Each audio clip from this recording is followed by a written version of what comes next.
Good afternoon, good evening, wherever you are, and thank you for joining us in this series where at the Huntsman Business School, Utah State University, Professor Boyd Craig and myself, Lord Michael Hastings, are teaching about how to lead in constant change and how to bring together principle-centered leaders to help us understand that journey. And we're joined today by Lisa Jackson from Apple. Delighted to have Lisa Jackson with us. Good morning, good afternoon. Well, it's good morning for you, Lisa, isn't it? It's definitely still morning. It's 8:30. Hi everyone.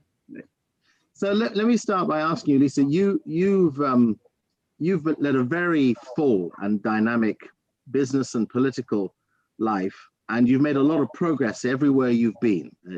You're so well spoken of everywhere you go. What have been for you the personal priorities, the personal principles that have kept you on track through your life? Thanks so much. Look, I think we all have, as we get old enough to have a life to look back on. So I'm envious of most of your students probably. You can start to make sense of all the puzzle pieces. And I think for me, my entire career has been dedicated to the environment and to human health and the connection between the environment and human health. And so I think it would have to be from the earliest days. First, I had a father who was a postman, a mailman. He delivered the mail. And I think from him, I saw the value of public service. I really admired my father, as most little girls do growing up. And so to me, this idea of a father who was a valued part of the community, who performed a service even more vital in the days before email, I think very important. So public service was there. The value of education, like most Black families, I grew up in the South. I was born after segregation officially ended, but certainly my parents and my life were impacted by segregation. And so education was considered the way out for so many families. It's the great equalizer. I still very much believe that. And so with my own kids and, the time I take like today is about a belief that we all have an obligation to educate ourselves and to be prepared for the next generation of leadership. So environment, public service, education, and family, obviously. And then, of course, faith. I was raised Catholic in New Orleans, a city that practices a very special form of Catholicism. We're in the middle of Lent. Now we just finished Mardi Gras season. But I think my reverence for the planet, I can remember being a little girl in catechism classes and understanding that the earth was, fundamentally a gift from the creator, whichever creator or force that you may or may not recognize. I think there's this belief that this place is a jewel to be protected. And the example that you mentioned of your father must have shown you such regular and rigorous discipline all the time. As a mailman, you have to be on time. Yeah. My dad was not only, he was devoted to the people on his route. My father was a very gregarious person. He died when I was quite young, 16. But, I love the way he interacted with the people on his route. There's also discipline. But my father worked 2 jobs because he had 3 children. And so he wanted to pay for us to be able to go to schooling, parochial school when we were young. And so he would get off of work at 2 or 3 whenever his route ended, come home, take a shower, take a nap, drink a cup of hot coffee, eat a little something, and then go for 3 or 4 hours to Sears and Roebuck and work as a salesman there. So, my father, above all, believed in the importance of hard work to get what you want. He was a striver, like so many of our parents are, for sure. Mm-hmm. Well, that's a brilliant example to have. And you, Lisa, your academic record is phenomenal. Both maths, long ago. Yeah. But it is exceptional. And when you have such exceptional academic talent, it's easy just to kind of ride the wave of easy progress to stay on the track of gain. But you have a mind that is orientated towards the community and an active volunteerism. Just give us a little bit of that life that you live. Yeah, thanks. Look, I think for STEM, it's very important. You know, when you talk about science and technology and engineering and math, there's this belief that somehow that is separate than the humanities. I don't think it's an accident that I ended up at Apple, which is a company founded in part on Steve Jobs' belief that technology had to be in service of humanity. It wasn't one or the other, and in fact, technology's highest and best purposes are in service of the best of people. I love that about this place. It is very much the ethos of the place.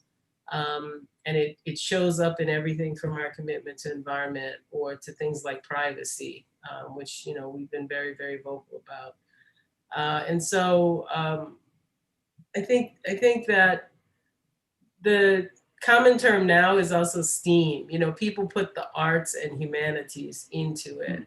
I think it's the most important thing is that we have to remember that in our education, it's about our place in humanity, giving to the human cause, taking care of each other.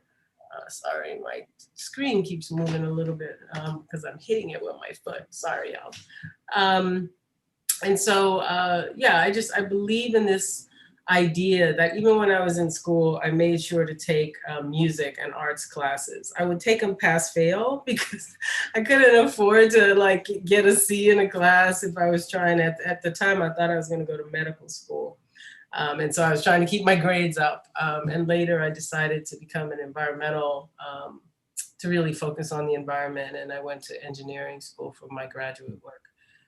But I really think that, one of the joys I have now, I sit on the board of my alma mater, Tulane University. And it's really important to me that part of what we do is give our students the opportunity, and so many students don't take advantage of it, but I hope y'all are, to really everything that a university is, which is the arts and the science, the humanities, the letters, the speakers, all of that is actually what you will miss the most, because when you get out into the world, you sometimes get into a rut somehow and you become a specialist. It's really important, I think, to be a generalist before you become a specialist. No, that's a very wise point. Be a generalist before you become a specialist. Know the world in the round before you focus in hard. I mean, like you said, Lisa, you're at the top tree at Apple. You get to put into practice everything you've always held very dear. You focus on environmental priorities. You get to lead that responsibility for the business as a whole. And you had that responsibility in the Obama administration as well. So you've crossed from government into business at the top table. How do you compare the life that is generally in politics compared to the life that is in business for you? Yeah. They're different and the same, like many things. Look, I spent almost, 25 years as a public servant.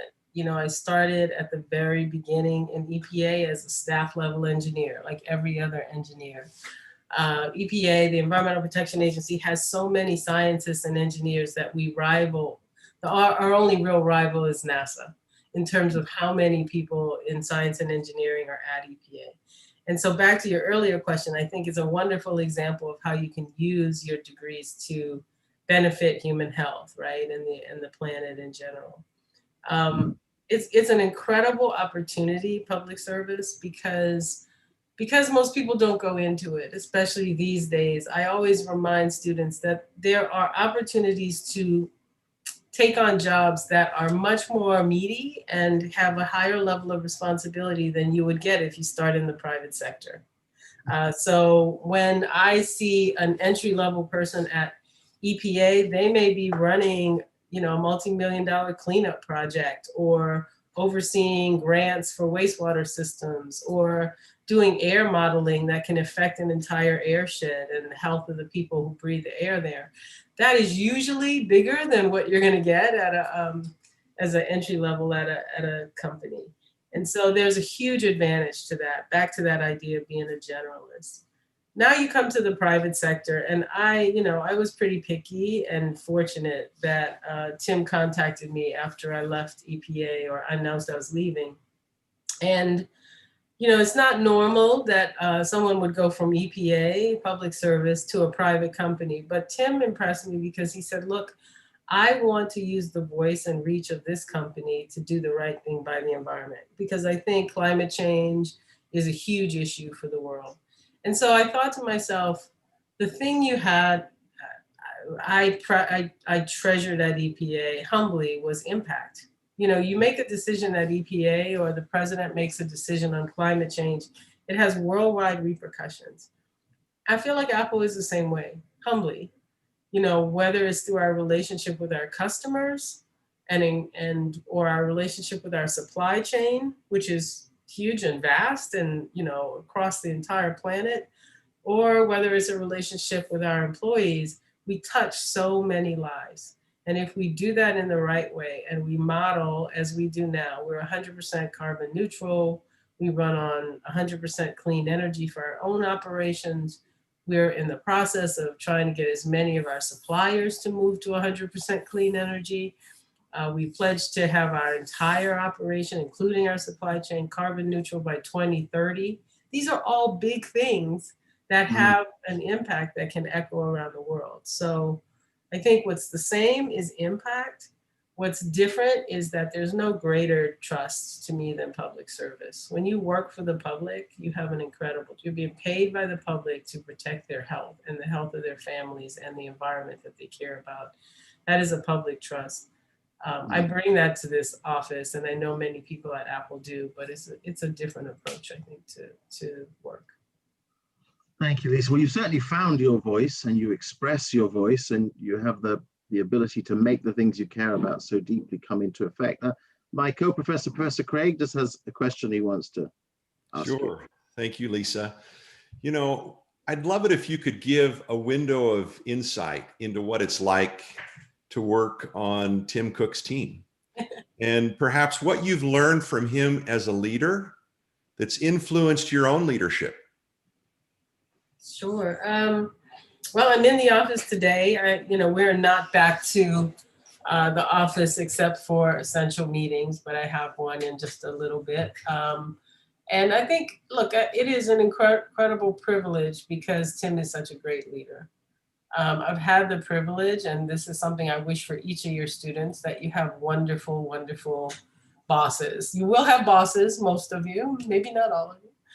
You may be entrepreneurs, but I wish for you bosses that help you learn, help you be better, help you become who you're going to be, and that you like that person.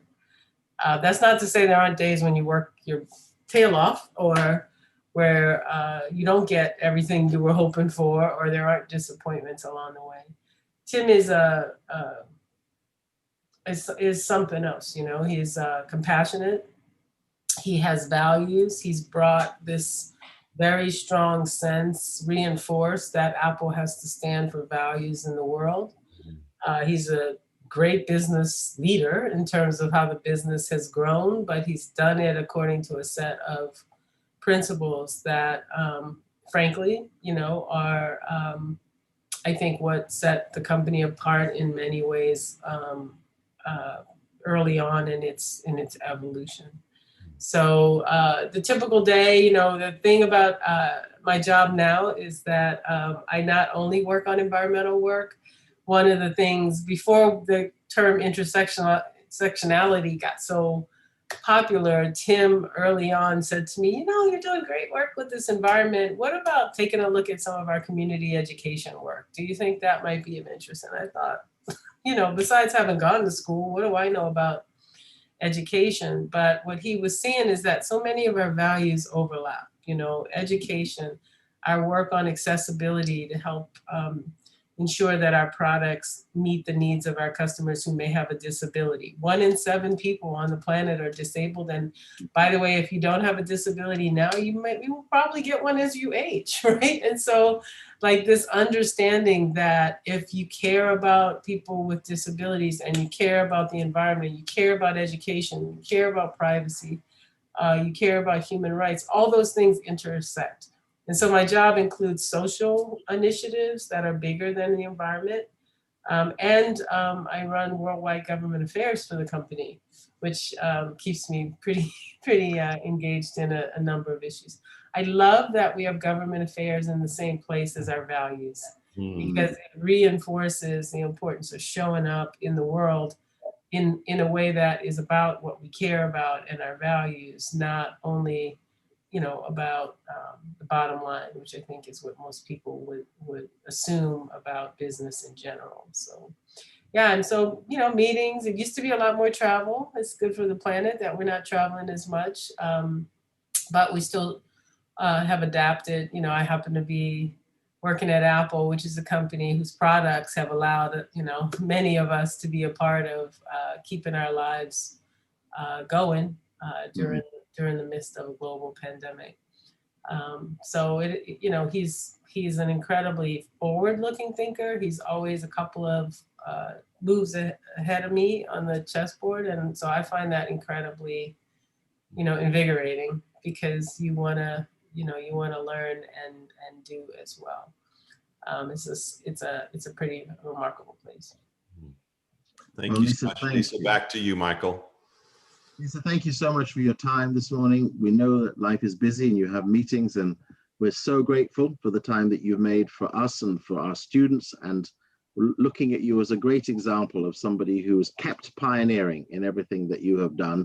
And we wish you the very, very best of good heart, good life, and good health. Thank you so much. And very best wishes to your students. Carry on, and thank you both for all you're doing. See ya.